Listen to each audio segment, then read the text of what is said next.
chicos, ahora sí.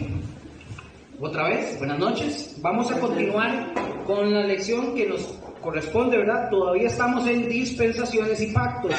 Vamos con la segunda parte. Habíamos pasado la anterior, ¿verdad? Estábamos viendo la dispensación de la promesa, ¿verdad? Vimos lo que pasó, ¿verdad? Todo lo que sucedió cuando inició, cuando terminó, etcétera. ¿Estamos? Ahora vamos a continuar y estábamos en los periodos de la Biblia y ya habíamos visto la dispensación de la inocencia, de la conciencia, del gobierno humano, la promesa, y vamos ahora con la dispensación de la ley. ¿Estamos? Espera, para nada más darle chancecito, un toquecito al raque. Sí. Vamos a darle un chancecito, sí. Ok, listo. Llegó Raque, entonces seguimos. La dispensación de la ley. Ojo con esta. La dispensación de la ley, esta se extiende desde la promulgación de la ley, es decir, ¿verdad?, de los 10 mandamientos, hasta la muerte de Cristo Jesús.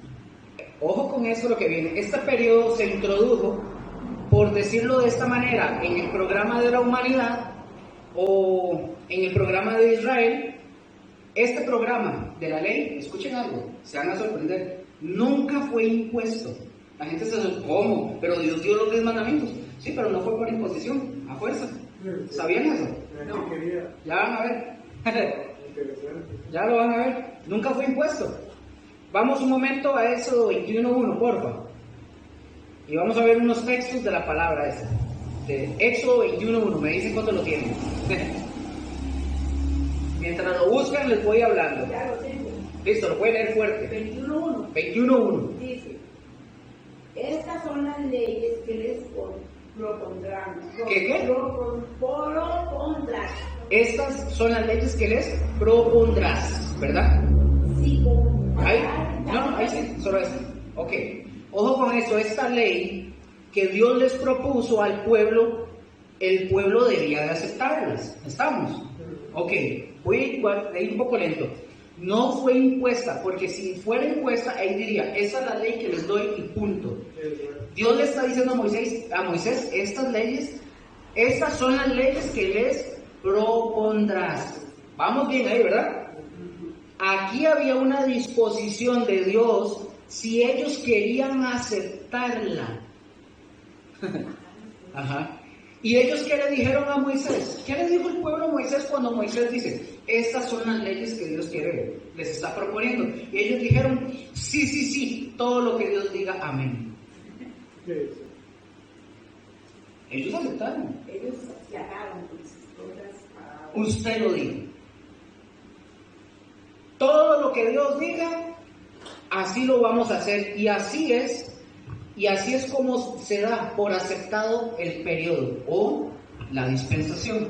Cuando ellos dicen, sí, todo. Lo aceptaron. Entonces, lo que nosotros conocemos como los 10 mandamientos son la ley moral de Dios. Es decir, esa ley no varía, no cambia. ¿Estamos? No cambia de ninguna manera. Es una de las partes de la Biblia. Los que dicen que la Biblia contiene partes que sí son de... Hay gente que dice que la Biblia tiene partes que sí son de Dios y luego también dice que hay otras partes que no. Pero ¿dónde queda todo lo demás, verdad? Dicen ellos que la Biblia tiene equivocaciones y que hay errores. Pero nosotros sabemos que la palabra de Dios no contiene errores, ¿verdad? Éxodo 20, del 1 al 17, por favor. ¿Del 1 al 17? Éxodo 20, del 1 al 17. Y vamos a ver lo que es la ley de Dios. Y antes de leerla, déjenme nada más hacerles una pregunta. ¿Cuántos conocen los 10 mandamientos? Ya digo, más o menos. Yo lo pregunto porque ¿quiénes de aquí fueron católicos en algún momento? No, solo yo. Híjole. Nunca me dejaron, era un esclavo. Yo nací con mi mamá que era católica, pero yo casi nunca empecé así. Igual, pero lo menciono porque en la otra tienda, ellos hacían que nos aprendiéramos lo aprendiéramos de memoria. Y yo les voy a decir algo a ustedes, para David y para Estefanía, que no tienen hijos. Cuando vengan sus hijos, enséñenles, correcto, a sus hijos la ley de Dios. La correcta. Sí, la correcta. El Señor dice que Él le dio la ley para que nuestros hijos aprendieran a tener temor de Él. Y cuando nosotros no le hablamos de la ley a nuestros hijos, ¿cómo crecen los hijos? Sin ley. Crecen sin ley. Y hay muchos jóvenes que si usted les pregunta de la ley de Dios, no se la saben. No saben lo que Dios dijo. Dios dijo, no mentirás. No lo saben. Oiga, y muchos de ellos van a escuelitas dominicales, no lo digo, ¿verdad? Por docente, pero van a la escuela dominical y no saben. No lo saben, están todos distraídos. Y la ley de Dios la tenemos que saber para que aprendamos a respetar, a tener temor de Dios. ¿Estamos? Éxodo 20 del 1 al 17. Vamos a ir leyéndolo. Y habló Dios todas estas palabras diciendo: Yo soy Jehová tu Dios, que te saqué de la tierra de Egipto, de casa de servidumbre. Sigo. La 3, sí, por favor, versículo 3. No tendrás dioses ajenos delante de mí. No te harás imagen de ninguna semejanza de lo que esté arriba en el cielo, ni abajo en la tierra, ni en las aguas debajo de la tierra. No te inclinarás a ellas, ni las honrarás, porque yo soy Jehová tu Dios, fuerte, celoso, que visito la maldad de los padres sobre los hijos hasta la tercera y cuarta generación de los que me aborrecen, y hago misericordia a millares, a los que me aman y guardan mis mandamientos. No tomarás el nombre de Jehová tu Dios en vano, porque no dará por inocente Jehová al que tomare su nombre en vano. Acuérdate del día de reposo para santificarlo. 6 días trabajarás y harás toda la obra, mas el séptimo día es reposo. Pero para Jehová tu Dios, no hagas en él obra alguna, que tú, ni tu hijo, ni tu hija, ni tu siervo, ni tu criada, ni tu bestia, ni tu extranjero que esté dentro de tus puertas, porque en 6 días hizo Jehová los cielos y la tierra, el mar y todas las cosas que en ellos hay, y reposó en el séptimo día. Por tanto Jehová bendijo el día de reposo y lo santificó. ¿Hasta ahí? Falta, sí, del 12 hasta el 17. 17. Bueno, honra a tu padre y a tu madre para que tus días se alarguen en la tierra que Jehová tu Dios te da.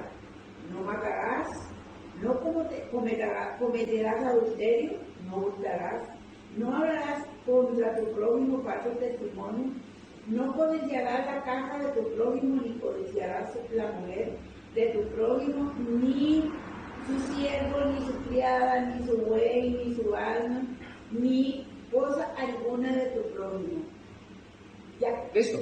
Vean qué interesante. Vamos a ver desde el versículo, vea lo que dice en el versículo, bueno, número 1, el 3, ¿verdad? Dios habla y dice, no tendrás dioses ajenos delante de mí. De no tener dioses, nada que esté por encima de él, ni nada, pero de nada, ¿verdad? Veamos el versículo 4 y vea qué interesante lo que dice. Dice, no te harás imagen ni ninguna semejanza de lo que está arriba en el cielo, ni abajo en la tierra, ni en las aguas debajo de la tierra. Versículo 5. No te inclinarás a ellas. Vea lo que dice, lo que viene. Porque yo soy Jehová tu Dios, fuerte, celoso, que visito la maldad de los padres sobre los hijos hasta la tercera y cuarta generación de los que me aborrecen. Me detengo ahí. Mucha gente se preocupa y dicen, ay, es que Dios no tendrá misericordia de aquellas personas. Ay, por lo que dice el versículo 5, ¿verdad? Y la gente se asusta por lo general. Pero si ustedes leen bien, el juicio es sobre los que lo aborrecen. ¿Lo dice el texto o no? Ajá. Ok, dicen los que aborrecen a Dios. Si nosotros aborrecemos a Dios, ¿qué van a aprender nuestros hijos? Aborrecer a Dios, correcto. Eso, entonces, Dios no va a tener misericordia como la va a tener con nosotros. ¿Y por qué con nosotros? Porque los amamos, porque amamos a Dios, ¿verdad? Entonces, en ese texto no es una generalidad. Si nosotros amamos a Dios y si enseñamos a nuestros hijos a amar a Dios, Dios no los va a aborrecer, ¿verdad? Por default. Más bien al contrario, los va a cuidar, porque termina diciendo más bien que Él hace misericordia, ¿verdad? A millares de ¿qué? Y a los que aman y guardan mis mandamientos. Ajá, de los que lo aman, ¿verdad? Y guardan los mandamientos. Entonces nosotros vemos lo importante del testimonio de nosotros, incluso como papás, ¿verdad? Porque cuando nosotros no tenemos un buen testimonio como padres, nuestros hijos, ¿qué es lo que aprenden a hacer nuestros hijos si no ven un buen testimonio de nosotros? Lo mismo que hace el papá. A ser hipócritas, ¿correcto? Mentirosos, etc. de todo. Y exactamente como seamos nosotros. Y oigan esto, mucha gente es santa, ¿verdad? Entre comillas, y vienen los domingos y están súper emocionados. O los sábados, si fuera el caso, porque hay gente que se reúne sábados, hay gente que se reúne miércoles, etc. O el día que existan, ¿verdad? Las reuniones. Pero eso debe ser algo, digamos, de todos los días. Nosotros venimos a la reunión porque a Dios le agrada que nosotros vengamos, ¿verdad? Yo he escuchado gente que dice, por ejemplo, ¿por qué venimos a la iglesia? Porque decimos, queremos cargarnos de energía. ¿Tienen esa expresión? ¿Nunca los han escuchado? No, sí, claro que no. ¿Has escuchado algo? Y bueno, hay una cierta parte que sí, hay algo que sí, pero nosotros, escuchen esto. ¿Se acuerdan que les dije que viene gente emocionada el domingo a la iglesia? Supuestamente santa. Gente que dice, yo voy a la iglesia porque quiero recargarme de energías, que en cierta parte puede ser cierto. Pero ojo, el hecho de que alguien piense de esa forma, a mi perspectiva, yo lo veo equivocado. Dirán, ¿por qué, Luque? Porque nosotros ya tenemos que venir llenos, no para el domingo, para toda la semana. Se supone que nosotros tenemos una comunión con Dios todos los días. Se supone, ¿verdad? Y esa comunión con Dios hace que nosotros estemos bien. No esperar el domingo, ¿verdad? Hay mucha gente que piensa eso, que viene el domingo para recargar fuerzas. No sé, bueno. Nosotros venimos porque obedecemos, no venimos a cargar baterías, ¿verdad? Pero aunque así sea, ustedes tienen que cargar sus baterías, por así decirlo, en su casa y toda la semana, pero que venga de verdad porque lo necesitan. Ustedes necesitan y necesitamos del Señor. Dice el versículo 7, ahí mismo, ¿verdad? Sí. Dice, no tomarás, perdón, voy a sentarme un momento, no les voy a ver la cara, nada más para que no sea tanto. Dice, versículo 7, no tomarás el nombre de Jehová tu Dios en vano, porque no dará por inocente Jehová al que tomare su nombre en vano. Ojo, y este mandamiento nos dice que tomarás el nombre en vano, el nombre de Dios en vano. Mucha gente piensa que mucha gente piensa que nosotros no debemos de juzgar. Oye, estoy así como, no sé qué es el asunto, ¿habrá sido el café? Ya iba a decir que Sí, ¿qué es la cosa? Me están vacilando. Entonces mucha gente piensa que nosotros no debemos de jurar. Y dicen que no hay necesidad de que juremos. Nosotros no tenemos necesidad de jurar. En buena y sana teoría, nosotros debemos de ser tan creíbles, pero tan creíbles, que no tengamos necesidad de jurar. Debemos ser creíbles, ¿o me equivoco? De tal forma que cuando nosotros digamos algo, sea aceptado por cierto. ¿Por qué por cierto? Porque acostumbramos a decir la verdad. Ahora, si existiera la necesidad de jurar, la Escritura dice más adelante que tenemos que jurar en el nombre de Dios. Pero cuidado, un juramento, cuidado con un juramento en el nombre de Dios, porque lo estamos involucrando a Él. Ahora, vamos a ver.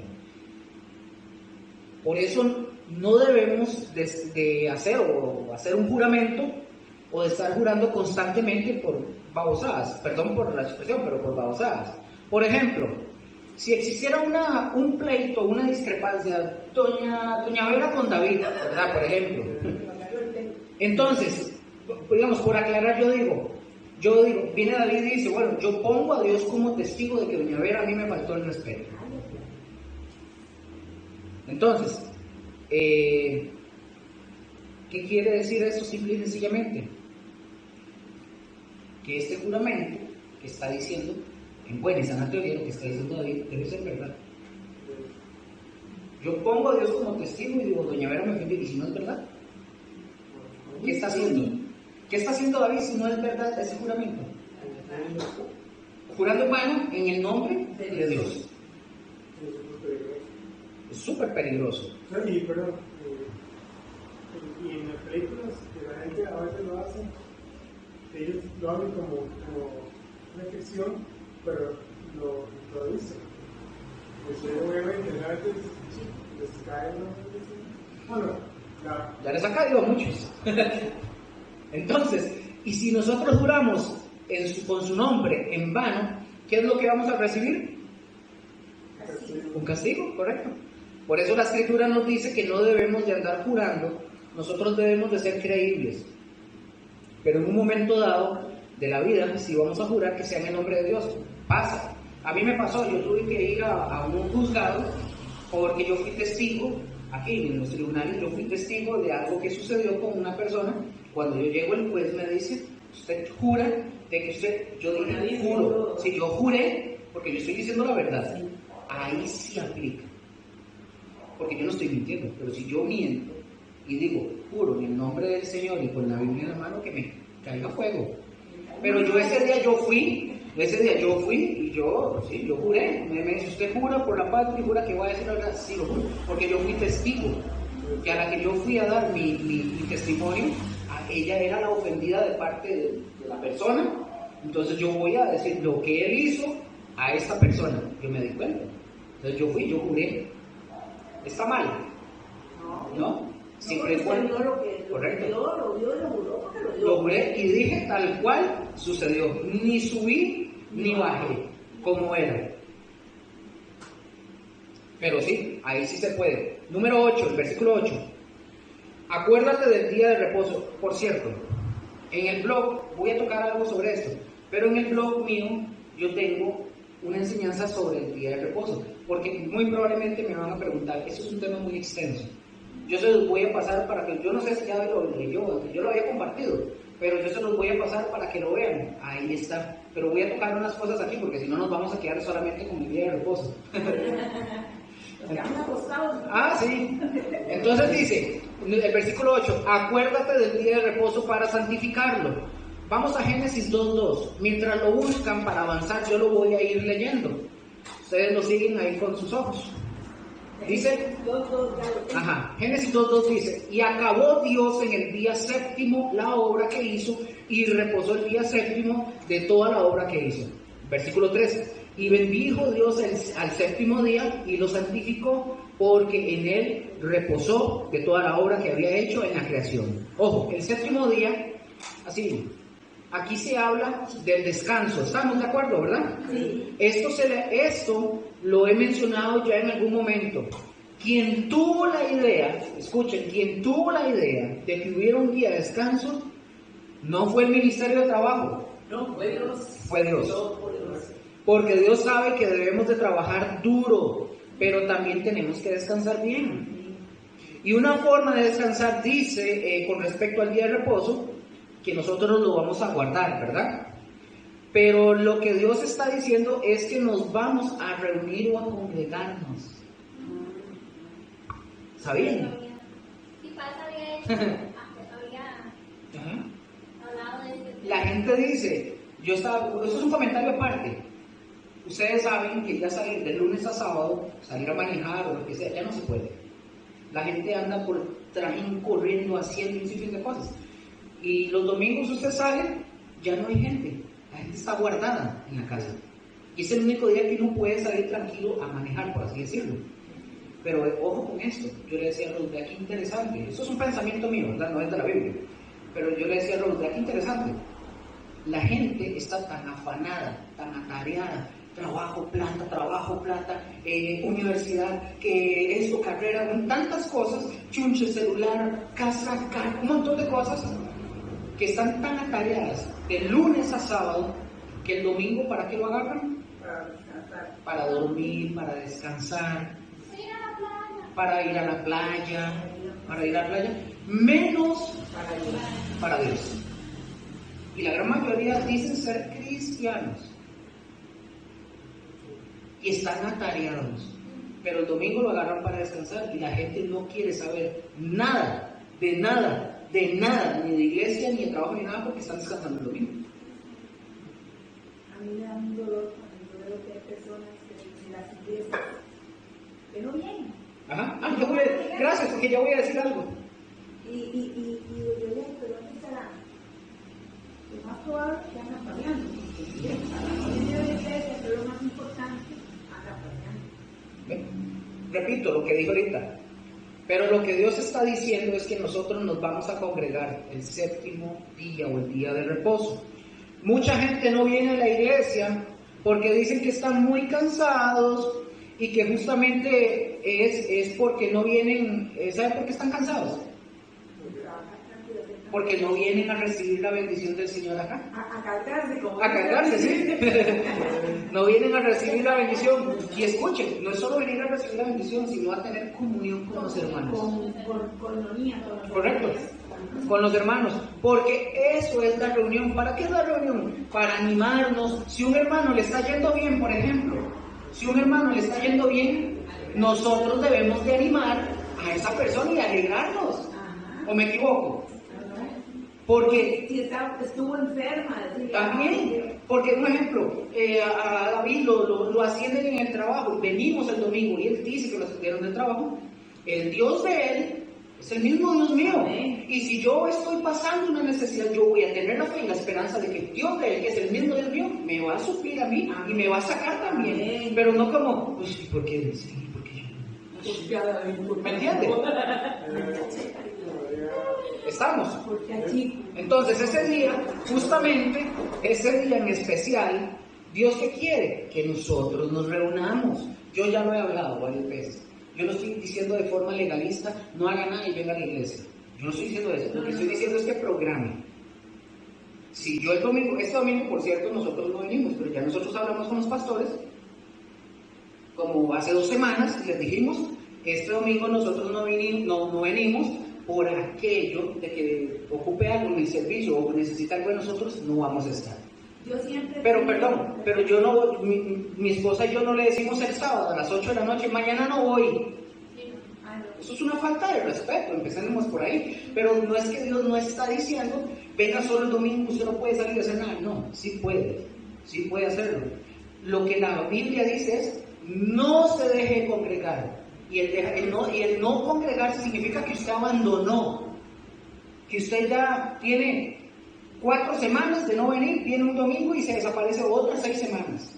O sea, dime, yo he tenido la costumbre siempre, en todas las iglesias que he ido, de cuando voy a ir, porque digamos, me va a llevar a mi hijo a Gonzalo, voy a ir a ver a mi hermana que está enferma, yo los llamo y les aviso y les digo, ¿por qué razón no vengo?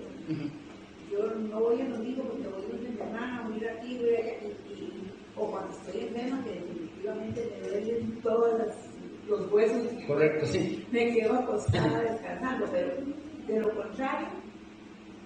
No es cierto. Entonces, seguimos, chicos.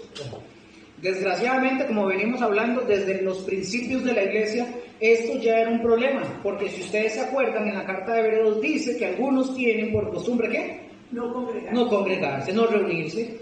Y lo que el Señor quiere es que nosotros no dejemos de reunirnos. Ahora, ellos estamos hablando de lo que dice el texto bíblico, ¿verdad? De lo que dice, acuérdate del día de reposo, ¿verdad? Les pregunto, ¿qué día se reunían ellos? Yo creo que se reunían casi todos los días. No, había un día. Los sábados. Los sábados, sí. Y ese día, ojo con esto, suave. Necesito que pongan atención con esto. El sábado, ¿qué día ¿qué número de día es de la semana? El 6. ¿Es qué? No, a ver.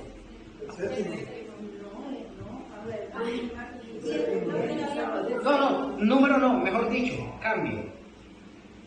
¿Es el primero o es el último? El último. Es el último. El último día. Sí, correcto. Pero escuchen esto, ¿cuál es el primer día de la semana? El domingo. Ok. Entonces, si el sábado, ellos se reunían el sábado, ¿verdad? Entonces, la semana comienza el domingo, ¿estamos de acuerdo? ¿Usted qué dice, chico? ¿Está de acuerdo? Lo desperté, ¿verdad, chico? El domingo, ojo, es el primero, no es el último, es el primero de la semana. ¿Cuándo nos reunimos nosotros los cristianos? El primer día de la semana. Y por una razón. ¿Cuál es esa razón? Ya lo hemos hablado en otras clases. ¿Por qué nos reunimos el domingo, el primer día de la semana? ¿Ustedes escucharon bien? Repita. Ay, Luisito, oiga, qué ¿Cuándo muere Cristo? viernes, Viernes, resucita. el domingo. Ajá. Nos reunimos el domingo por la resurrección de Cristo Jesús. Cristo resucitó el primer día de la semana. ¿Y qué es lo que hicieron los primeros creyentes? Dejaron de reunirse el primer día, el último día, sí, gracias, el último día. Y atención con esto. Ellos, ¿qué hicieron los primeros cristianos? Le dieron la primicia de la semana al Señor. Esto no lo impuso la Iglesia Católica, ya lo habíamos visto en las otras lecciones. Simple y sencillamente la Iglesia Católica en algún momento lo oficializó, pero no fue la Iglesia Católica que lo inventó. ¿Estamos? Se reunieron para celebrar a Cristo el día domingo, el primer día, le dieron las primicias al Señor. Y así hacemos nosotros. Entonces, cada vez que ustedes, doña Vera, Raquel, todos nosotros nos reunimos, estamos celebrando la resurrección de Cristo. Y lo digo como primicia porque debemos entender que a Dios se le debe entregar todo lo primero. ¿Verdad? Ya cambió la idea de que hasta el último día se deja a Dios, ¿verdad? ¿Verdad que sí? Se deja, ya esa idea ya cambió. No se da hasta el último, se da el primer día. No lo primero de nosotros, o sea, no es nuestra primera energía, ¿verdad? Eso es para Dios. Que, por cierto, que tenemos que levantarnos temprano el domingo, sí, da sueño, ¿verdad? Y todo, pero bueno, nos levantamos temprano para llegar al servicio, para darles la primicia. Y si ustedes y yo, escuchen, si nosotros honramos nuestro trabajo llegando temprano, haciendo horas extras, no es por usted, es en general, ¿verdad? Pero si lo hacemos así, hacemos horas extras, honramos a nuestros patrones llegando temprano, siéndoles leales o fieles a ¿cómo se llama? A nuestros patronos, ¿verdad? Que incluso, que si nos enfermamos y estamos con casi 45 de fiebre, vamos a trabajar, ¿verdad que sí? Lo hacemos, lo hemos hecho en algún momento. Entonces, vamos enfermos, entonces, pero si es con el Señor, Solo pelos. solo pelos. Me duele la muela, me duele una pestaña, no puedo venir. Me duele la uña. Perdón, voy a mencionar algo, no lo voy a decir por nada, pero hay gente que puede venir caminando a la iglesia y no viene, que les queda cerquita a la casa. Es nada más que crucen a veces hasta la acera y hasta les da pereza. Bueno, sí, es el literal. Ay, bueno, repito, yo no estoy diciendo que vengan enfermos, ¿verdad? Pero sí hay que darle lo mejor de nosotros al Señor. Seguimos, chicos. Debemos entender que los 10 mandamientos están divididos en dos. ¿Se acuerdan, verdad, eso? Están divididos en dos. El Señor Jesucristo lo dijo en el Nuevo Testamento. Los primeros 4 mandamientos tienen que ver con nuestra relación con Dios. Pero eso, cuando le preguntan, por ejemplo, al Señor, que cuál es el primer y más grande mandamiento, Él dice, amarás al Señor tu Dios con todo tu corazón, etcétera, ¿verdad? ¿Qué hizo Él? Sistematizó, ¿verdad? Todos Los 4 mandamientos. Y si nosotros, dice la palabra, ¿verdad? Que si nosotros cumplimos estos mandamientos, ¿nosotros qué estamos haciendo? Amando a Dios. Esos primeros 4, ¿verdad? Y los últimos 6 mandamientos tienen que ver con la sociedad, con nosotros, con los hombres, con los seres humanos. Por eso comienza hablando y nos dice que hay que honrar a nuestros padres, ¿verdad? Dice el 5.º mandamiento, a quienes que tenemos que honrarlos. Entonces, ¿eso está bien, sí o no? Sí. Ok. Debemos honrarlos, ¿verdad? Sí. ¿Qué dice? Dice la palabra, honrarás a tu padre y a tu madre si fueron buenos. No. ¿No, verdad que no? No. No, la palabra no dice si fueron buenos o malos, dice honralos y punto. No dice otra cosa. Entonces, que los padres, sea uno o sean ambos, no hagan bien su trabajo, ellos van a tener que darle cuentas al Señor, simple y sencillo. Porque Dios le delegó la autoridad sobre a ellos, de la familia, ¿verdad? Y si ellos no están cumpliendo, pues van a tener que darle cuentas al Señor. Pero nosotros, que somos hijos, nosotros los tenemos que honrar, ¿verdad? En el caso si tenemos papás o mamás, tenemos que honrarlos. Versículo 13 de pues estamos viendo Éxodo, ahora sí. Versículo 13 dice, no matarás. ¿Verdad que dice eso? No podemos tomar la vida de nadie. Ojo, ni siquiera nuestra propia vida.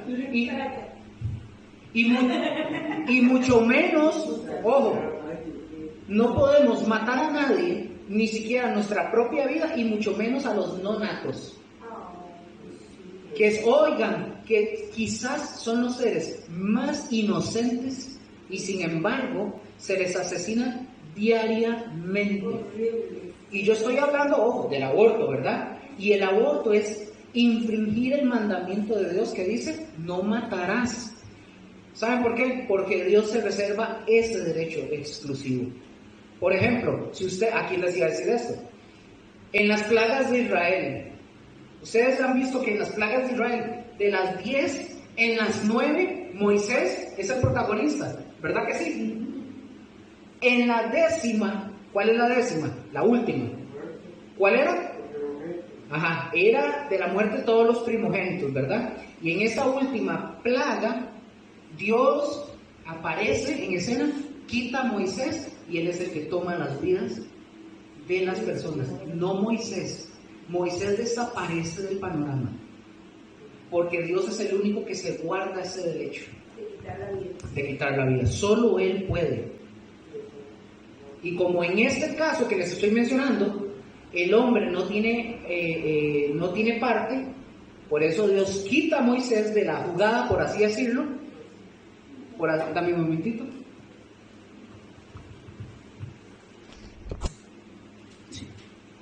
Quita a Moisés de la jugada, ¿verdad?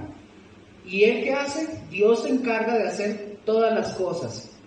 Como es Dios quien da la vida, es el único que la puede quitar. Nadie más puede. Por eso es tan importante que tengamos siempre presente este mandamiento. Y para poder avanzar, vemos el último que dice, que no avanzar, ya para brincarme a los demás, para avanzar con esto, con nosotros que nos falta. El último versículo dice que no debemos codiciar, ¿verdad? No debemos codiciar nada de tu prójimo. Oigan, un corazón humilde delante de Dios recibe agradecido lo que Dios da. Y no para que usted se quede, ¿verdad? Obviamente ahí, pero hay que agradecer, porque el Señor al final nos va a bendecir. Y ojo, si Él nos va a engrandecer, algunos nos va a engrandecer en cierta medida, ¿verdad? ¿Estamos de acuerdo ahí? No a todos de la misma manera, pero sí nos va a dar lo que nosotros necesitamos, lo que nosotros queremos. Eso tiene que ver con el no codiciarás. ¿Alguna vez han codiciado? Yo sí. Yo sí, a mí me ha pasado. Y ahí es donde viene, ¿verdad? La palabra. Entonces, No se codicia nada. ¿qué pasa? Un ejemplo. Llega alguien, viene David, mañana o el domingo, o Raquel, se compraron un carro. Nos deberíamos de alegrar, wow, aunque sea un modelo 50, aunque sea un modelo 50, uno dice, wow, felicidades, porque qué bueno, Dios nos bendijo. Pero hay gente cristianos. Me dice, ¿por qué? Si yo me merecía ese carro, y ella, ¿por qué? Cuando a mí yo me toqué, me tocó con una chavala en la iglesia en la que yo vengo. Cuando yo compramos el carro y saco licencia, no puedo decir que era eso, una codicia o envidia, no lo sé, pero dice, es para dar el ejemplo, ya llegamos con el carro, llego yo con la licencia, todo contento, y viene ella y hace, uy, Luque, ¿por qué la sacó usted primero? Yo tenía que hacerlo primero. ¿Así? Entonces, ahora no vas a sacar nada. Ahora, en ese momento ella me lo dijo y se podía ver como vacilando, pero tal vez en el fondo uno nunca sabe. Sí, porque salió y ya le muchas de las cosas. Sí, es interesante, entonces eso pasa. Eso llega a pasar. Por eso, no codiciemos, más bien mostrémosle a Dios que estamos conformes con lo que Él nos da. La envidia y la codicia son parecidas. Correcto. Y tenemos que ser agradecidos. Ahora, no hay nada más feo en la vida que una persona malagradecida. Horrible es eso. Entonces ahí, hasta aquí, ahí tenemos la dispensación de la ley. Y termina precisamente con un juicio. ¿Con cuál juicio termina la dispensación de la ley? ¿Me pueden decir? ¿Cuál juicio? Ese juicio no fue para nosotros. Dispensación de la ley. ¿Y termina con el juicio? La crucifixión. Digo que la sangre caiga sobre ellos. Ese juicio es sobre Cristo Jesús. Ese juicio sobre Cristo Jesús. Aquí no es castigado el pueblo, sino Cristo. Yo sé que ustedes ya saben Isaías 53, y a Isaías se le conoce como el profeta evangelista. Porque él es el que nos habla mucho de lo que va a suceder con el Mesías cuando fuera a nacer, ¿verdad? Y tenemos el capítulo 53, y presten atención. En el Nuevo Testamento, ustedes y yo no vamos a encontrar un capítulo como ese. Ese capítulo es sumamente maravilloso. Resume toda la obra del Señor. Y nadie lo hizo como Isaías. Ni Pablo, ni Pedro, ni Juan, ni nadie. Nadie lo hizo Isaías. Comienza diciendo 53:1, doña Vera. ¿Quién ha creído a nuestro anuncio? ¿Y sobre quién se ha manifestado el brazo de Jehová? Versículo 2. Subirá cual de nuevo delante de él, y como raíz de tierra seca. No hay parecer en él ni hermosura, lo veremos más sin atractivo para que no lo deseemos. Ahí. Vean qué tremendo lo que dice.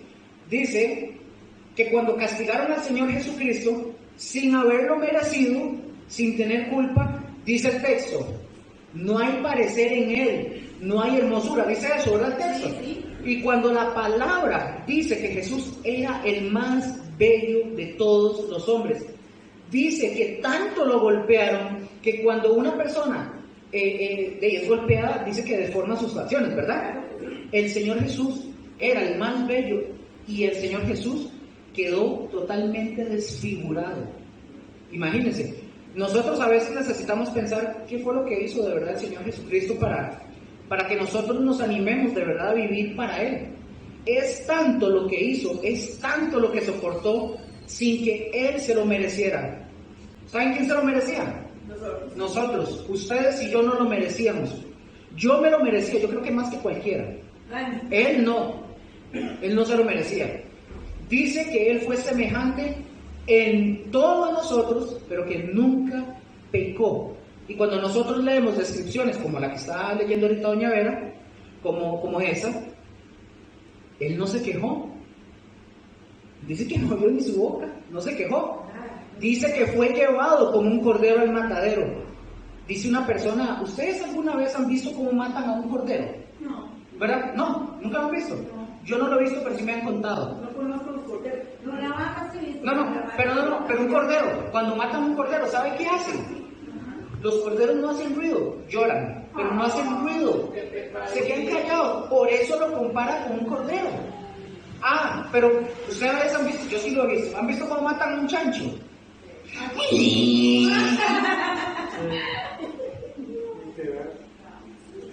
Oigan, Un chancho es un griterío terrible. Y Jesucristo es el Cordero y se quedó callado por ustedes y por mí. Oiga, ya no había parecer en él, no había hermosura, no había ningún atractivo en Jesús, dice el versículo 3, doña Vera, fuerte. Y 4. Despreciado y desechado entre los hombres, varón de dolores, experimentado en quebranto, y como que escondimos de él el rostro, fue menospreciado y no lo estimamos. 4.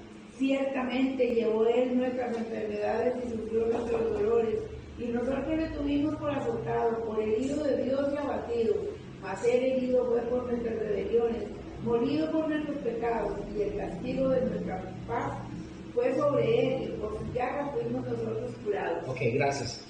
Vean qué interesante, aquí nosotros nos podríamos detener y analizar cada punto, cada cosa, nos llevaría un montón a analizar todo eso, pero nada más les quiero hacer este comentario. Cuando la Escritura dice que el Señor Jesucristo llevó nuestras enfermedades, aquí hay un problema y se debe a una traducción del idioma original. La palabra, escuchen esto, lo pueden anotar, la palabra salvación es básicamente la misma para sanidad. Y la Biblia muchas veces, y quiero hacer una aclaración, yo no estoy diciendo que Jesús no sana, ¿verdad? Yo no estoy diciendo que el Señor no sana enfermedades, no me malinterpreten. Lo que yo estoy diciendo es que ahí no dice, el texto que nosotros estamos leyendo, no dice que vamos a ser sanos, es por la traducción. Ahí lo que dice es que Él nos va a sanar del pecado. Lo que está diciendo es que cuando Él dice, y Él llevó nuestras enfermedades, está hablando de pecado. Postdata, no estoy diciendo que Él no sana, ¿verdad? Para que no me malinterpreten. El pecado es como una enfermedad y una enfermedad es bien contagiosa. Y Cristo Jesús es el único que puede intervenir realmente para nuestra sanidad. A veces nosotros decimos, es que yo no sé por qué soy así. Bueno, es por nuestra naturaleza pecaminosa. ¿Y dónde está el remedio para nuestra naturaleza pecaminosa? Jesús. En Jesús, en aquel que murió hace 21 siglos, para limpiarnos, para sanarnos, para salvarnos.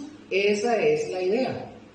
Yo no estoy diciendo que el Señor no sana, más bien bendito el Señor, y a Él sea la gloria porque, sea como sea, Él lo sigue haciendo, y si Él quiere lo hace, pero no estoy diciendo que no sana, pero en el texto, esa palabra la gente la interpreta como que el Señor vino a quitar las enfermedades, es a quitar el pecado, que cargó nuestro pecado. Dice el versículo 5, doña Vera, y 6. No, el 5 ya lo leí, ¿no? Sí, pero no importa, léalo otra vez, por favor. Mas él herido fue por nuestras rebeliones, molido por nuestros pecados, y el castigo de nuestra paz fue sobre él, y por su llaga fuimos nosotros curados. Versículo 6. Todos nosotros nos descarriamos como ovejas, cada cual se apartó por su camino, mas Jehová cargó en él el pecado de todos nosotros. ¿Cargó qué? El pecado de todos nosotros. Ok. Entonces se fijan qué tremendas cosas, ¿verdad? Dice el texto, versículo 7, por favor. Angustiado él y afligido no abrió su boca, como cordero fue llevado al matadero. No dice como chancho, ¿verdad? No, ni como vaca. Y como oveja delante de sus trasquiladores se inmudeció y no abrió su boca. Entonces yo me imagino esta escena acá donde los sacerdotes judíos están entregando a Jesús a los romanos. Ojo, para que ellos lo maten, ¿verdad? Ustedes sabían que la relación de los romanos y del pueblo judío no era buena, era mala. Sí, Era no para nada, no se querían para nada. Entonces, cuando ellos, los judíos, veían la oportunidad, ellos mataban a un romano. Cuando tuvieron la oportunidad, ellos mataban a un romano. Por eso nosotros tenemos la historia de Barrabás. Este era un asesino, sin embargo lo soltaron. Y el pueblo el pueblo judío estaba en constante rebelión y se odiaban. Y le entregan a un judío, a Jesús, para que se diviertan golpeándolo. ¿Ustedes creen que mientras esos soldados romanos estaban golpeando a Jesús, ¿ustedes creen que lo iban a hacer con misericordia? No. ¿Saben por qué? Porque los romanos, en su contexto, tenían la idea: es un judío, y uno de estos mató a un familiar mío. Un judío mató a alguien que era subordinado mío, o a un familiar romano. Entonces, claro, agarran a Jesús así de gratis y lo van a sopapear. Entonces, para ellos, eso era como ponéndoselo en bandeja de plata. Entonces, ahí ellos se divirtieron golpeándolo y torturándolo. Quiero que se lo imaginen y ustedes sean conscientes de lo que le pasó a Jesús. Y ojo, lo que pudo haber pasado incluso al Señor Jesucristo cuando cae en manos de los soldados. Los soldados probablemente podían haber estado borrachos o estaban en sus 5 sentidos, pero tenían a uno de sus enemigos ahí, a Jesús. Y uno de ellos, supongamos, como les acabo de decir, que un judío haya matado a un romano o a un familiar. ¿Qué iban a hacer con Jesús? Sí, era el trapito de... Correcto. Para hacerle todo lo Esa era la oportunidad que ellos tenían. Entonces vemos que el Señor Jesucristo en ningún momento se la pasó bien, ¿verdad? Por eso dice que fue angustiado, afligido. Versículos 8 y 9, doña Vera, usted que lo tiene ya en la mano, por favor. Por cárcel y por juicio fue quitado, y su generación, ¿quién la contará? Porque fue cortado de la tierra de los vivientes, y por la rebelión de mi pueblo fue herido, y se dispuso con los impíos su sepultura, mas con los ricos fue en su muerte, y aunque nunca hizo maldad, ni hubo engaño en su boca. Ojo, a Jesús lo crucifican junto a 2 maleantes, ustedes ya eso lo saben, sale en todo lado, ustedes lo han leído, hasta en las películas sale. Junto a 2 maleantes, lo sepultan en la cueva de un rico. ¿Saben de quién era ese sepulcro? De José de Arimatea. Era una tumba que, José de Arimatea, ¿verdad? De una clase, tenía que ser alguien de una clase social, ¿verdad? Que prácticamente el Señor Jesús en esa época no la podía pagar. No la podía pagar. Entonces, estas tumbas se labraban en las piedras y ustedes se pueden imaginar, no sé, cuánto podría costar 1 o 2 trabajadores para que estuvieran todo el día dándole con el cincel para hacer un hueco en una piedra. Un hueco en una piedra. Imagínense, si con máquinas en la actualidad es complejo, ¿verdad? Imagínense en aquel momento estar taladrando en la piedra y hacerle una cama, porque tenían que poner para hacerle la cama donde iban a poner el cuerpo. Es decir, un lugar donde el cuerpo iba a colocarse. Eso era costoso. Entonces, ¿qué hizo el Señor? El Señor utilizó a José de Arimatea y el Señor estaba con José de Arimatea así. Porque, ojo, cuando Él va con Pilatos para pedir el cuerpo del Señor, ¿qué hizo Pilatos? Se lo entregó inmediato. No le hizo nada. Entonces, suponemos que José de Arimatea seguro era una persona muy influyente, ¿verdad? En ese tiempo, con ellos. Porque le entregaron el cuerpo rapidísimo. Le pusieron pelos. Sí, nada. Versículo 10, doña Vera, por favor. Versículo 10 dice: por todo eso Jehová quiso quebrantarlo, sujetándole a padecimientos. Cuando haya puesto su vida en expiación por el pecado de la linaje, vivirá por largos días. Y la voluntad de Jehová será que su mano prosperada. Ahí, gracias. Les pregunto, ¿quién fue el que planeó el castigo de Cristo Jesús? ¿Satanás o Dios? Dios, correcto. Muchas veces la gente piensa que es Satanás y que es a Satanás al que Jesús le paga el precio. En serio, hay gente que dice, ay, perdón, que se me movió esto.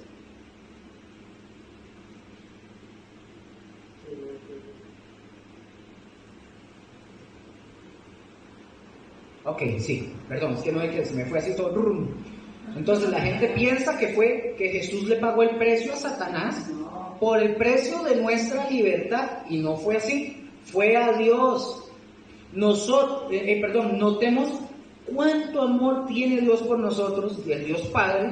Él impuso el castigo de la muerte espiritual, ojo, en Adán y Eva, y Él puso el precio para ser rescatados. La vida de alguien que fue puro y santo, hablando de Jesús, ¿verdad?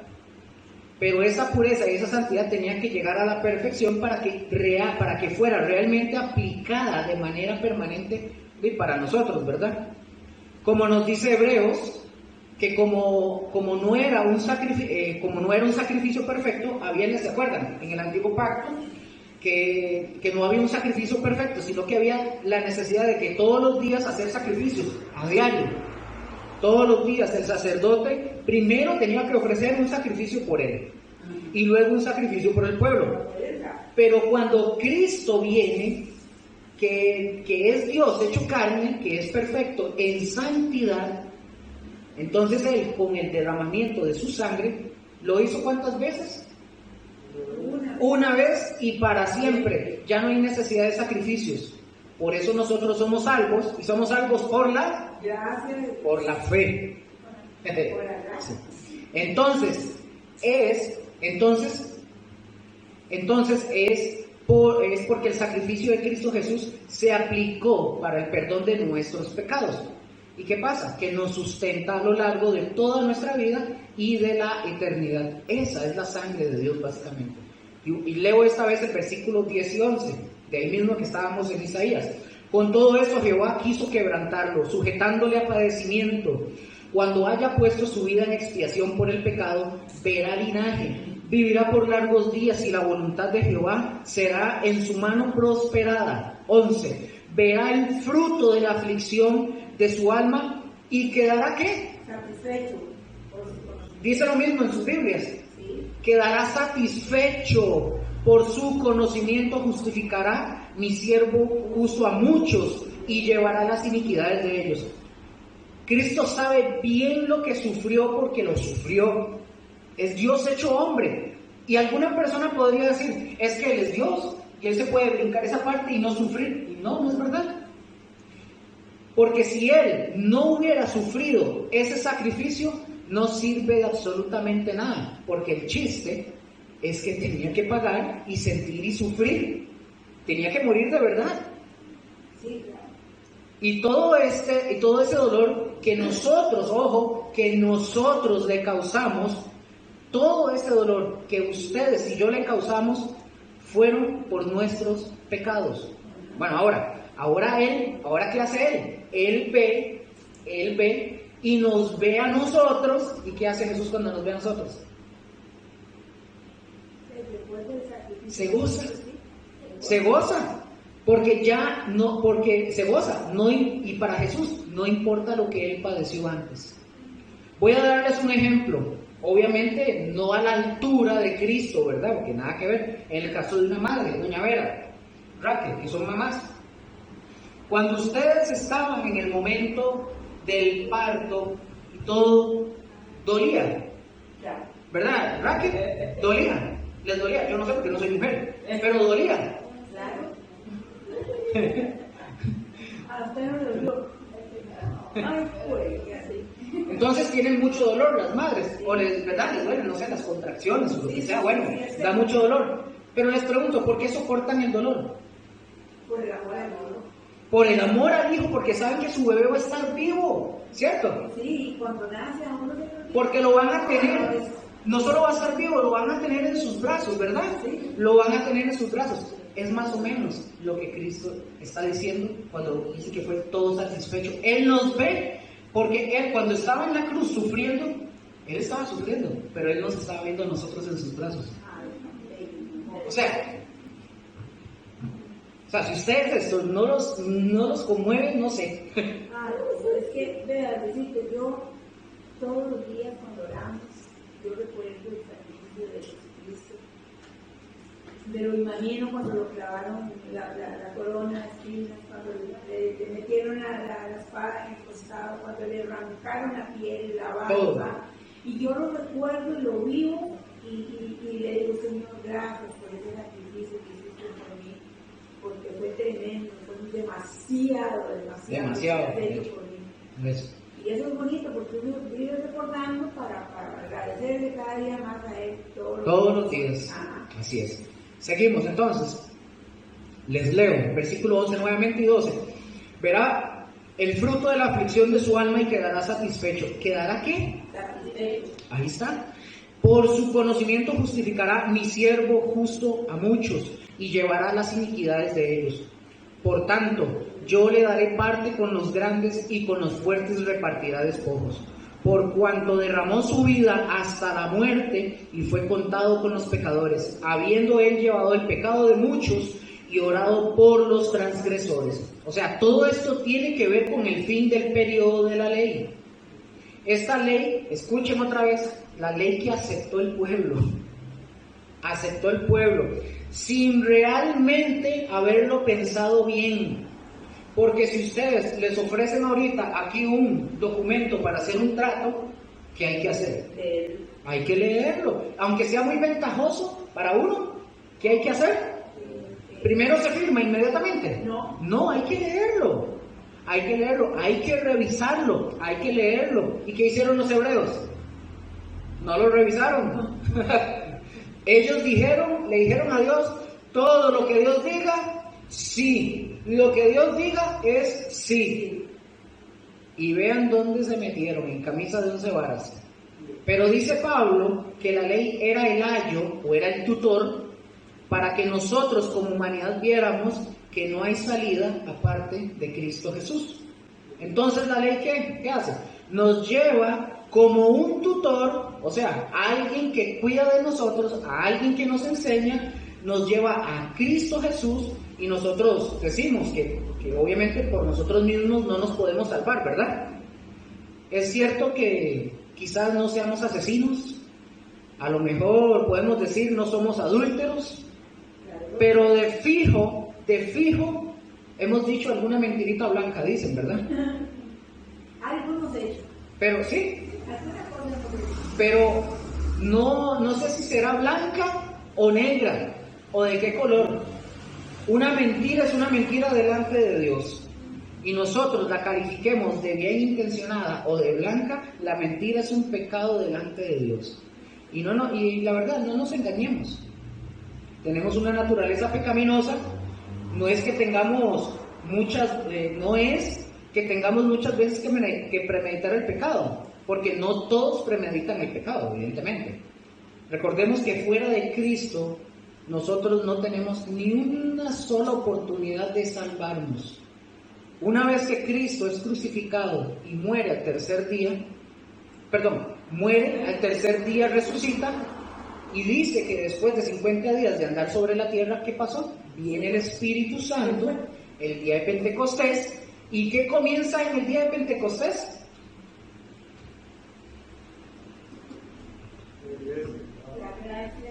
El periodo o la dispensación de la iglesia o de la gracia. Esa es la que vamos, ya casi vamos finalizando.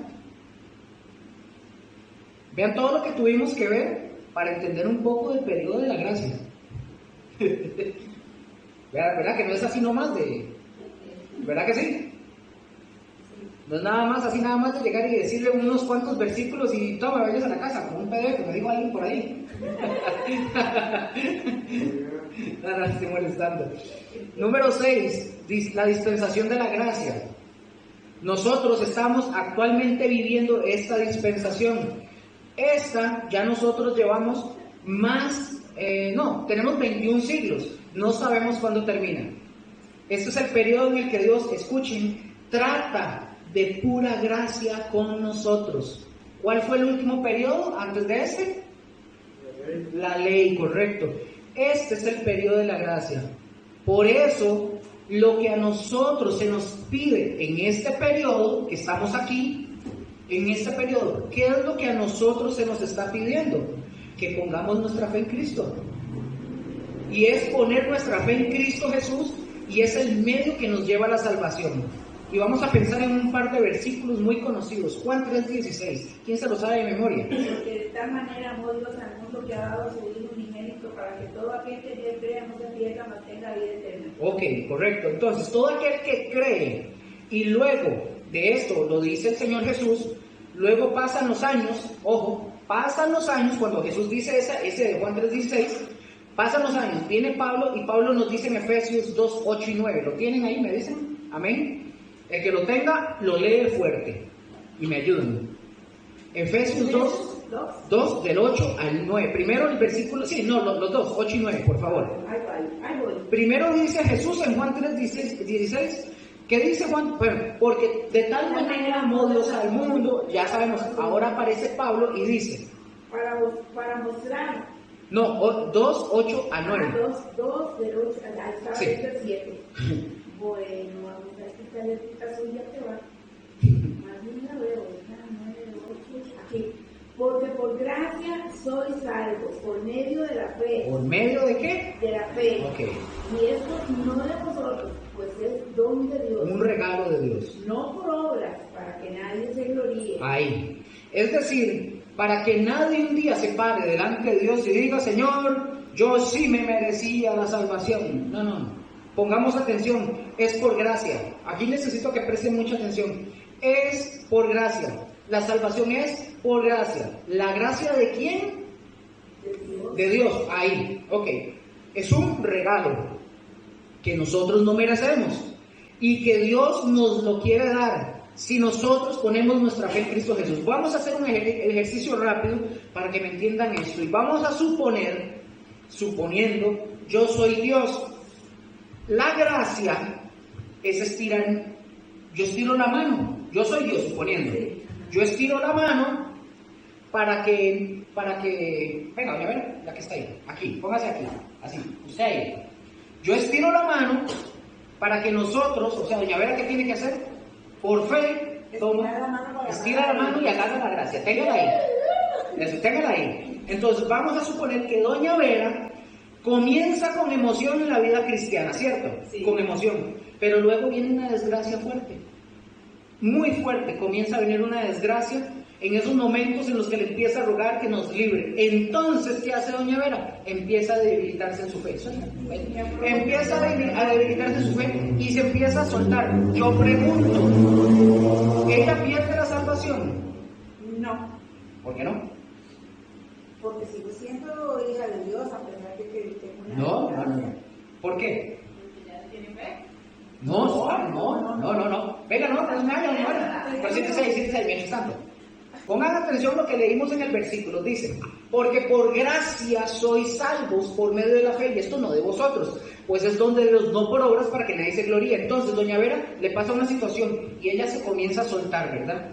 Porque le pasó esa situación. ¿Ella pierde la fe? ¿Pierde la salvación? No, porque es por gracia.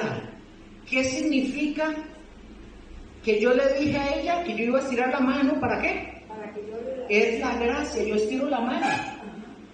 La gracia es el brazo, entonces, ella no pierde la salvación porque es por gracia, porque es Dios quien la sostiene. Amén. ¿Y sabe para qué? Hasta que ella se recupere o se vuelva a levantar, pero ella tiene que agarrarse de Dios. La gracia es Dios sosteniendo. Ya así me siento. Sí, ahora sí ya. Gracias, muy bien. Si la salvación, ojo, para que lo pongan ahí, si la salvación, escuchen esto, si la salvación dependiera de la fe, la podríamos perder. ¿Por qué? Porque la salvación no depende de la fe, depende de la gracia de Dios. La salvación por fe es una enseñanza. Bueno, mientras apuntan les repito esto. Si la salvación se perdiera, si la salvación dependiera de la fe, sí la podríamos perder. Pero no depende de la fe. ¿De qué depende nuestra salvación? De la gracia. Y es Dios, con la gracia de Dios es que Él nos sostiene, no por la fe. ¿Por la qué? Por la gracia. Si la salvación fuera por fe, sí la podríamos perder. La salvación por fe es una enseñanza de Martín Lutero. Luego viene Juan Calvino, y fija en el versículo de Efesios 2, del 8 al 9, ¿qué hace Juan Calvino? Él se fija y presta atención y dice, y ve y hace, ve que es la gracia, no es la fe. Dice que por gracia sois ¿qué? Por medio de, yo tengo que creer, Yo demuestro mi fe agarrándole el brazo a Dios, la gracia. ¿Me doy a entender? Mi fe me lleva a creer que Dios es el que me sostiene. ¿Me entendieron? Porque tal vez al principio no. ¿Me capté? ¿Me di a entender? Sí, sí. ¿Sí? Bueno, ¿Sí? yo sí me entendí. Entonces, Es como con Pedro, creo que Pablo dijo lo mismo, si no me equivoco, cuando estaban los discípulos y Jesús en la barca, ajá, y que hizo Pedro. Él está con miedo, ¿verdad? ajá. Jesús le dijo, ¿verdad? Bien. Sí, es un buen ejemplo, de hecho. Sí, porque él tenía que creer, pero era Jesús el que lo sostenía. Ajá. Él caminó porque él tuvo fe, el Señor le dijo, venga, pero en un momento ¿él qué hace? Perdió la fe. Él perdió, dejó de ver al Señor, y ¿qué hace el Señor? Lo vuelve a ver. Es un buen ejemplo, interesante, sí. Gracias. Pero sí entendieron. Sí, claro. ¿Verdad que sí? Entonces, viene Juan Calvino se fija que es la gracia, no es la fe. La fe es el instrumento, pero la que nos sostiene es la gracia de Dios. ¿Estamos? Amén. Aunque uno, por ejemplo, en este ejemplo que hizo Doña Vera, aunque ella se suelte, Dios y me aunque ya pierda la fe y ya no, nada, o sea, si pierde la fe, no está creyendo en Dios. Si pierde la fe, ella no está creyendo, pero dependemos, pero lo que a nosotros nos debe de sostener, recuerde, dije es un ejemplo, que ella pasó una tragedia, algo pasó grave, entonces ¿qué pasa? Viene el desánimo, pero ella que hace, comienza a debilitarse, a soltarse, pero ¿quién es el que nos sostiene y no nos deja caer? Diosito, Sí, eso es un ejemplo, lo que no entiendo es que si ya nosotros perdemos la fe, no creemos, si perdemos la fe es porque no estamos creyendo. Ajá. Entonces, Ella- tenemos que creer para tener nosotros la gracia de Dios. Entonces ya se deja de ser cristiana, ya deja de ser hija de Entonces- Dios porque perdió la fe. Si usted deja de creer, y usted, ¿qué pasa con las personas que dejan de creer? Y como lo enseña la palabra, ¿quiénes son esas personas? Los apóstoles. Entraría como en un periodo de apostasía, pero por lo general la gente que nace de nuevo, porque todos hemos pasado por un periodo en el que tal vez usted viene, agarra la gracia de Dios, y usted tal vez pasa por un periodo tal vez de tristeza, pero no significa que usted está cayendo, no significa que usted está abandonando la fe.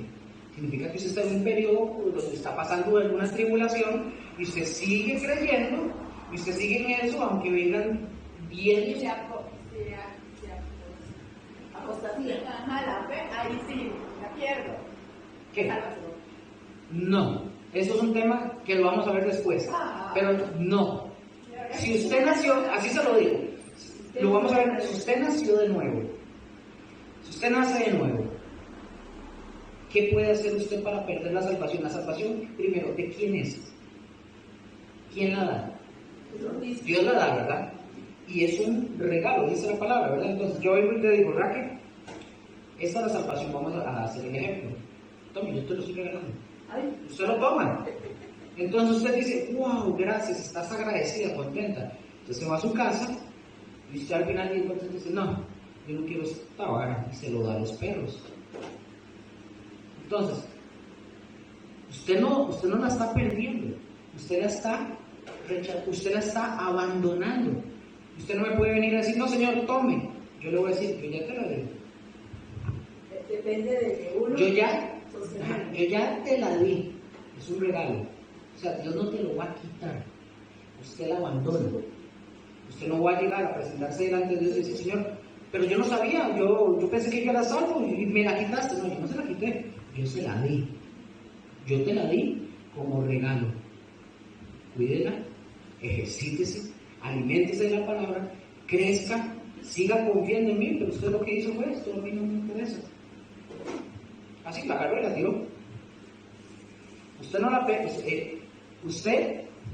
perdió, usted la abandona. Entonces, ¿qué pasa con esas personas? Son personas, y está la otra gente, que no han sido salvos. Entonces, puede venir alguien a levantar las manos, tirarse en el piso y revolcarse y decir que es cristiano, sí, pero puede que no sea salvo. Entonces hay gente que no ha recibido la salvación y hay gente que la ha recibido y la abandona. Usted no la pierde. Usted nunca la perdió. Usted la dejó. Y usted siguió viviendo en su rol, en su vida, en lo que usted quiso. Entonces usted el día de mañana usted no le puede decir a Dios, yo no sabía, yo te la di. Te la regalé. Usted la despreció. Yo morí por ti en la cruz. Correcto, eso lo va a hacer lo más grave. Bueno, chicos, número 7, dispensación del reino, ¿verdad? Ya estaríamos acá. La dispensación del reino. Hablamos un poquito ahora, ¿verdad? ¿Se acuerdan de la lección pasada? Que esta comienza después de la gran tribulación, ¿verdad? Y el juicio de las naciones, ¿verdad? Y que los que salen bien en ese juicio, entran vivos ¿a dónde? Al milenio. Al milenio. Ahí comienza el milenio. En ese periodo comienza desde el principio del milenio hasta la rebelión de Satanás y termina en el juicio final. Vamos a Apocalipsis 20, por favor. Y pongan, téngala ahí, gracias. Pongan atención, por favor, porque ustedes se van a encontrar con teólogos y predicadores y pastores que dicen que el milenio no existe. Lo vimos ahora hace un ratito. Se los menciono porque mucha gente ahorita entran a internet o entran en las páginas web. Tengan mucho cuidado porque se encuentran con un montón de distorsiones bíblicas, pero como la persona que está ahí en internet o en la pantalla tiene un renombre y además sale en internet, ¿verdad? Y todo eso, entonces la gente le da credibilidad. Muchos de ellos dicen, los reformados y liberales, dicen que no existe tal milenio, que es un pensamiento nuestro, dicen ellos. Pero vamos a ver lo que dice Apocalipsis 21 en adelante para que nosotros tengamos bien el contexto. Doña Vera, ¿lo tiene, verdad? Sí. Léalo, por favor, del 1 hasta el 3, fuerte. Pero miráis, vi un ángel que descendía del cielo con la llave del abismo y una gran cadena en la mano, y prendió al dragón y la serpiente antigua, que es el diablo y Satanás, y lo ató por 1000 años, y lo arrojó al abismo, y lo encerró y puso su sello sobre él, para que no engañase más a las naciones, hasta que fuesen cumplidos 1000 años, y después de esto debe ser desatado por un poco de tiempo. Amén, ahí. Déjenme hacerles una observación, y necesito que lo vean. ¿Quién viene y prende o ata a Satanás? Un ángel, ¿verdad? Dice la palabra. Mucha gente que no tiene buen conocimiento de la Escritura pone a Satanás en el nivel de Cristo Jesús, y eso está mal hecho. Está mal hecho, porque Cristo Jesús fue el que creó a Satanás. Porque Cristo es Dios. Cristo es Dios. Satanás es una creación. Él no puede nunca estar al nivel de Cristo Jesús. Y escuchen esto, no se necesita ni siquiera de un arcángel que venga a tomarlo preso. ¿Verdad? Porque cuando Dios dispone las cosas, es un ángel al que Dios dice que lo haga, porque es Dios, pero Dios lo puede hacer, ¿verdad? Él no puede nada más hacer así y se acabó.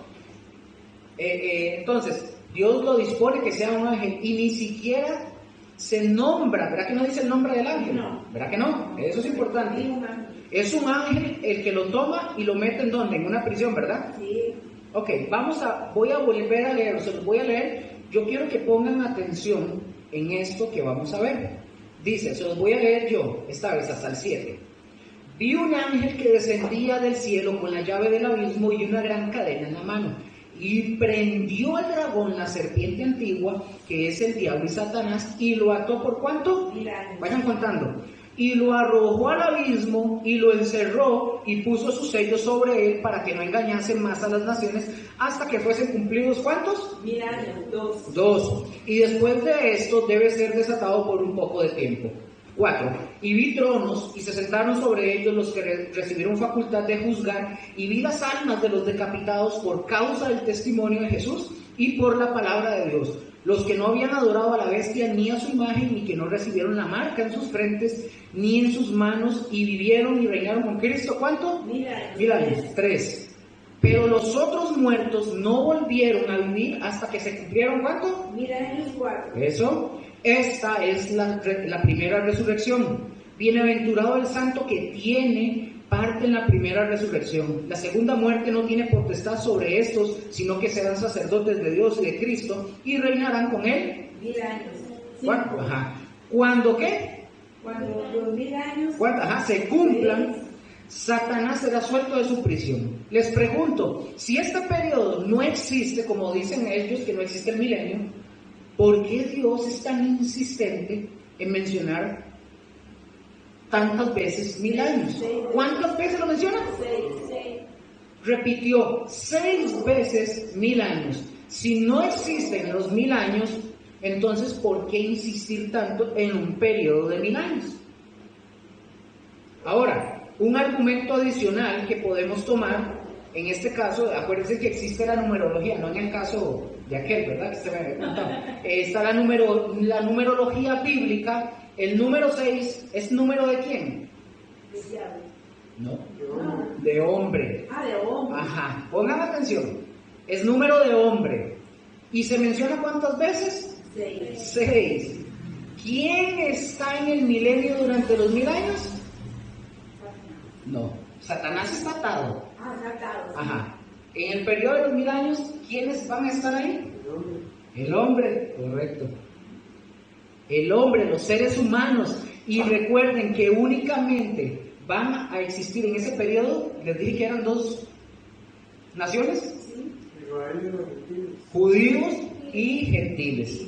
Entonces el periodo de los 1000 años es un periodo literal, son 1000 años. No es una imaginación, no es otra cosa, sino que el tiempo real que Satanás será encadenado y luego va a ser suelto, y se nos anuncia que son ¿cuántos? 1000 años. La dispensación del reino es porque es el tiempo de Cristo Jesús que va a reinar, en que Dios le va a cumplir a los judíos todo lo que no les ha cumplido hasta la fecha. Esto se los hago como comentarios. Ustedes van a ver en el mapa el territorio de Israel. El territorio de Israel ronda los 15.000 kilómetros cuadrados aproximadamente, pero el territorio que Dios les va a dar a ellos, cuando pase eso, es enorme, porque falta cumplir otras profecías hacia Israel, y se cumplen ahí. Todavía falta de todo eso. Por eso ustedes ven que Israel es pequeñito, pero Israel tiene un montón de terreno que Dios se los tiene que conceder en este periodo. Entonces, aquí vamos a terminar con lo que son las dispensaciones. Ya con eso terminamos, nos falta solo esta parte y terminamos la lección, pero vamos a ver una parte entrando ya lo que son los pactos de los cuales nos habla la Biblia. ¿Estamos? De las dispensaciones, ¿está todo bien? ¿Todo bien en casa? ¿Sí? Ok, dice, para ver si finalizamos y nos podemos ir. Dice, los pactos, dice, cuidado con lo que usted oye, cuidado con ciertas enseñanzas y ciertas predicaciones que dicen que hay 3 pactos, están aquí, cuidado con esto, cuidado, dicen que hay 3 pactos. 1, el pacto de gracia, el pacto de las obras, el pacto de redención. Estas personas nos hablan de estos pactos como que si hubiera una prueba clara y precisa en la Biblia. De estos 3 pactos no los hay. No los hay. En la Biblia ustedes no van a encontrar semejanzas, pero ustedes saben, bueno, de semejanzas, cualquier cosa que se nos ocurra, ¿verdad? Como doctrina. Pero que diga que existen estos pactos, no existen en la Biblia. A estos se le llaman pactos teológicos, para que los tengan ahí. Se les llaman pactos teológicos, es decir, que son sacados de la concepción del teólogo, del ser humano, no porque sean bíblicos. ¿Estamos? Y con esto finalizo. Y la otra semana lo continuamos, el lunes. Estos 3 pactos son mencionados, sobre todo los reformadores, pero no son pactos bíblicos. De lo que nosotros sí vamos a hablar, primero, si Dios quiere, la semana que viene, es de los pactos bíblicos, o sea, de pactos que aparecen en la palabra, de los cuales no podemos tener ninguna duda.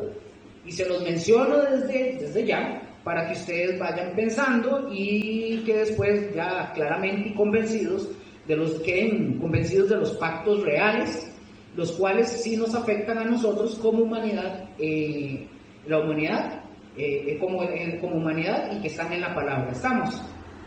Chicos, buenas noches. Muchas gracias y seguimos la otra semana.